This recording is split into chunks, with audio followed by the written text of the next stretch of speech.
everybody. Hey, I'm Jessica. and I'm Christeena. And you're watching Game of Tomes. Today we're going to do the Fantastic Beasts movie book tag created by Peter Clark, the writer, who, oh my gosh, his video is fantastic. It's wonderful. So entertaining. Yeah, you should go see it. Go watch it. We'll link it below. Indeed. This is my Fantastic Beasts where to find the book.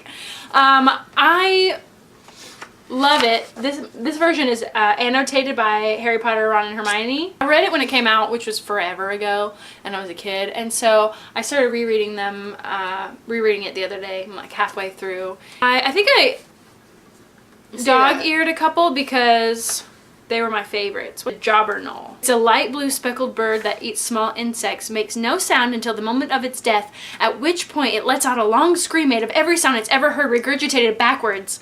The Jobberknoll feathers are used in truth serums and memory potions. Wow. Yeah.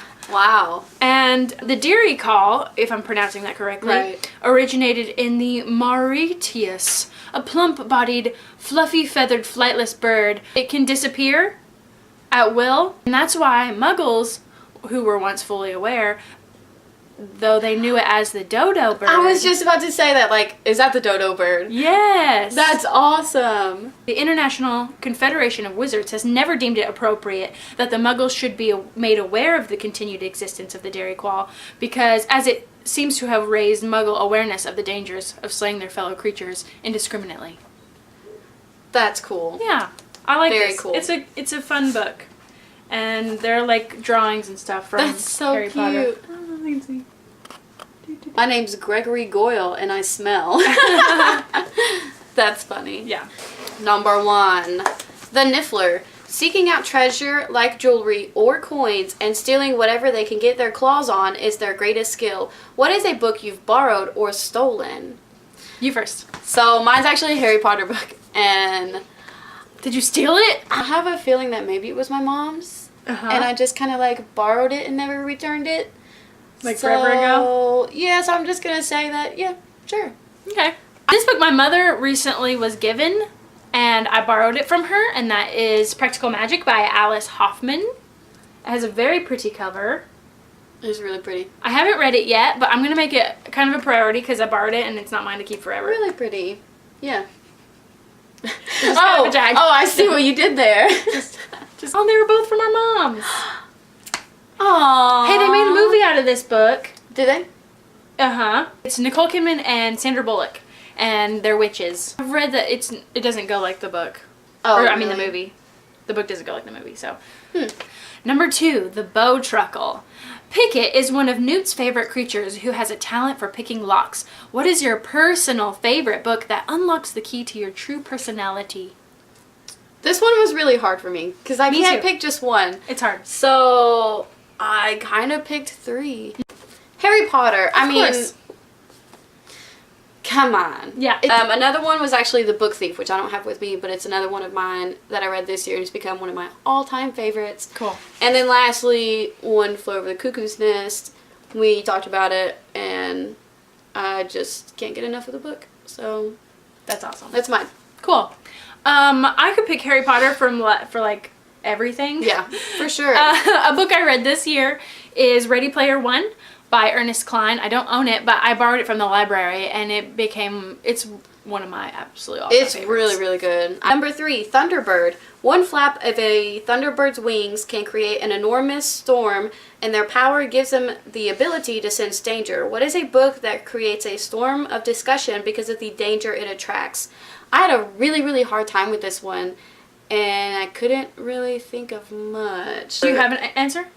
Atlas Shrugged, because a lot of people don't like Rand. Ayn Rand. Ayn Rand? I don't know. I don't remember how to say her name. I don't know anything about her, so I don't either. I don't have anything I guess a lot of people contribute. just don't agree with her views. Yeah. And so they were like, eh. But Sure. it's kind of a lame answer because I haven't read it, so I don't really know. Well, I haven't read my answer either, and that is The Da Vinci Code by Dan Brown. Oh, that's a good one, though. I haven't read it either. When it came out, there was a lot of hubbub about it because of the secular themes. My grandmother made my mom promise not to ever watch the movie. That's funny. Which she kept her promise until this year. But anyway, I read Angels and Demons, and that was fun. I read any of them. I think I might space them out because the storyline seems very formulaic. It's kind of like those kids' books. What are they called? They're Series of Unfortunate Events. Yeah. I read them all back to back. And it was kind of like... I got burnt out because it was like very formulaic. And that's how I feel. I mean, not that you're saying. They're comparable, but you know what I'm saying. Yeah, I get it. Okay. 4. Swooping Evil. An extremely scary creature that is capable of sucking out brains and whose venom it can erase any bad memory. What is a book you'd like to forget? And we have the same answer. Do we? This book was... I don't have it. I don't either. I bought it on my Kindle, and I wish I didn't. And we read this for book club. Yeah, we did. It is The Culling by... Anthony Hulse. Yeah. It got drawn randomly out of the hat. And that's when we implemented voting. We started voting on books. Yep. And that's when we implemented 0 stars. Yeah. And that one, everybody was like... goose egg. No. It was awful. It was awful. really bad. Big waste of time. The potential to be really good because Yeah. the description of it, we were like, yeah, that sounds really good and creepy. Kids start missing, and there's like this mysterious circus in town. And it travels around, of course. And Okay. Demiguise. Yes. Peaceful beasts that can turn invisible and have light precognitive abilities, allowing them to feel the future and change it by anticipating outcomes. What is a book that depicts and predicts a possibly future, bleak or otherwise? I actually haven't read this one, but I know you did. And it's been on my shelf for a really long time. I didn't know you had a copy. This one is a utopian future where humans are genetically bred and pharmaceutically anesthetized to passively serve a ruling order. A powerful work of speculative fiction that is enthralled. I didn't really enjoy it. It was good. It was really interesting. Right. I could see its genius, but at times I was bored to tears and didn't care. Yeah. It's fine. It wasn't as like powerful as you. Yeah. Yeah, I get it. know. No, I get it. Another one I actually thought of was the Pretties series. Oh, yeah. Beauties, Uglies, Extras, and Specials. Correct. You Yeah. know, where everybody is like getting like Sure. plastic surgery, so everybody's just perfect and pretty. You know, like I can see that. Right. But number 6, alchemy. They can grow to the size of a football field or shrink to the size of a teacup. What is the largest book you own and the smallest book you own? Atlas Shrugged. Boom, boom, boom. I think yours might be bigger though. Let's see. Yeah. It is. The Complete Works of William Shakespeare. It's a really nice, pretty book too. Isn't it beautiful? I love the gold pages. Yeah. I read a lot of Shakespeare. The only one I read out of this one was Othello. It's your smallest. The smallest is Aww. Scary Stories to Tell in the Dark. And I bought this off Amazon like last year because I read it when I was in like elementary school and stuff. And it's just like for nostalgia's sake, I had to buy it. That's I was awesome. Okay, mine is Tales of Beetle the Bard by J.K. Rowling. It has fairy stories that the magical kids grew up with, little witches and wizards. I think she wrote for charity as well as Fantastic Beasts. She wrote for charity. And this book is mentioned in Harry Potter. Hermione has it. Yep. None do. I can't stop laughing. Difficult to catch. They can move silently despite their immense size. What is an audiobook you listen to silently whilst driving?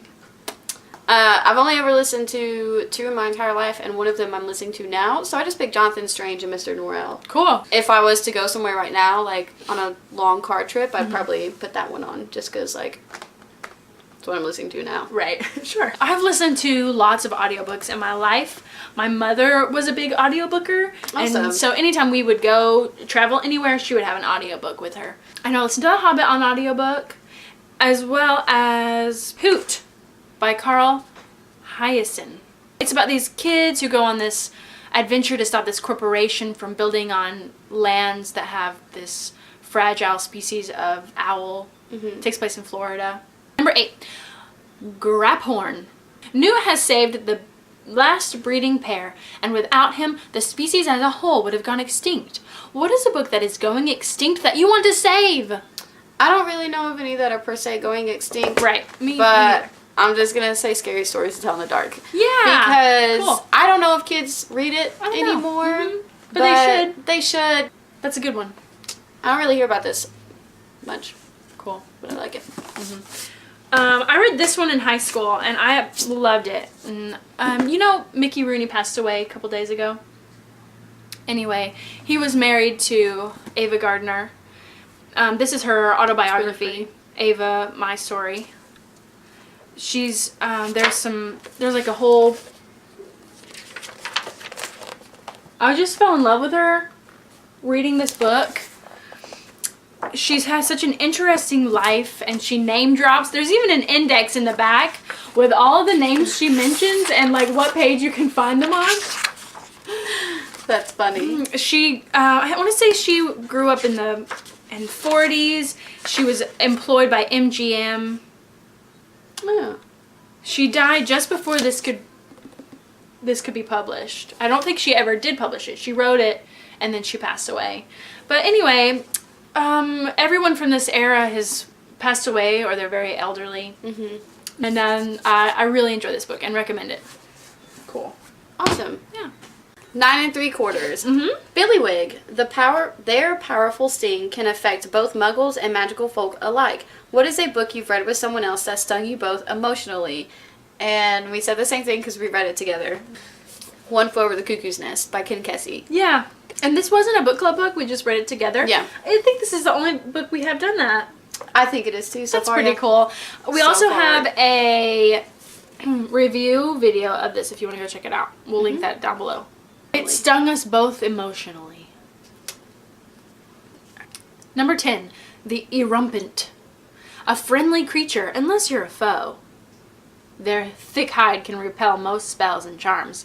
What is an extremely dense read that was hard for you to get through? Shouldn't be any surprise for me. This one was more dense for me page-wise versus content or topic of the book. Oh, because it was just so long and like, Yeah. you were ready for it to be over, and it was very descriptive. Yeah. Yeah. I didn't like it. I had to force myself to do it, and I didn't want to do it. Yeah. Mine's kind of a cheat because it's a textbook, and that is the Norton Anthology of American Literature, the 7th edition, Volume A. I also have Volume B, but I haven't cracked that one open.